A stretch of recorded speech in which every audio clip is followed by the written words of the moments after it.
There's no feeling more intense than starting over.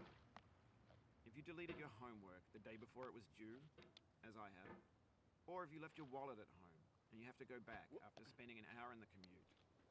If you won some money at the casino and then put all your winnings on red but it came up black.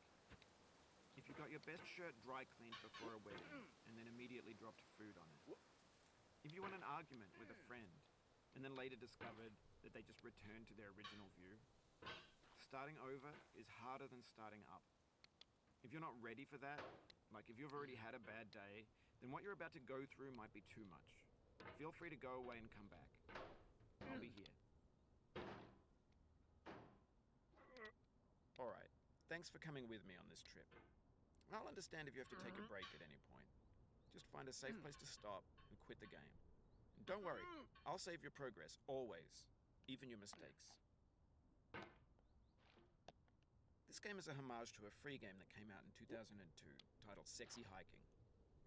The author of that game was Jazuo, a mysterious Czech designer who was known at the time as the father of B games. And B games are rough assemblages of found objects. Designers slap them together very quickly and freely, and they're often too rough and unfriendly to gain much of a following. They're built more for the joy of building them than as polished products. In a certain way, Sexy Hiking is the perfect embodiment of a B game. It's built almost entirely out of found and recycled parts, and it's one of the most unusual and unfriendly games of its time. In it, your task is simply to drag yourself up a mountain with a hammer. And that act of climbing, in the digital world or in real life, has certain essential properties that give the game its flavor. No amount of forward progress is guaranteed. Some cliffs are too sheer or too slippery, and the player is constantly, unremittingly in danger of falling and losing everything. Anyway, when you start Sexy Hiking, you're standing next to this dead tree that blocks the way to the entire rest of the game.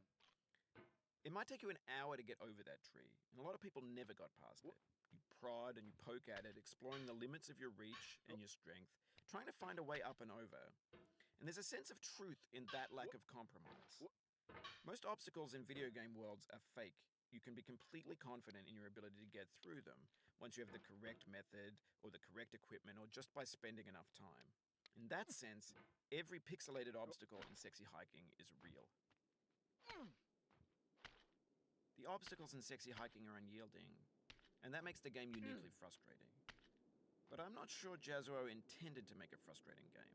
The frustration is just essential to the act of climbing, and it's authentic to the process of building a game about climbing.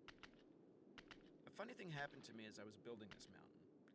I'd have an idea for a new obstacle, and I'd build it, test it, and it would usually turn out to be unreasonably hard. But I couldn't bring myself to make it easier.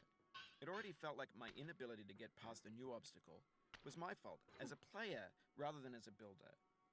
Imaginary mountains build themselves from our efforts to climb them, and it's our repeated attempts to reach the summit that turns those mountains into something real.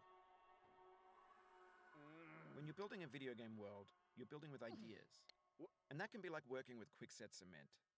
You mold your ideas into a certain shape that can be played with, and in the process of playing with them, they begin to harden and set until they're immutable, like rock.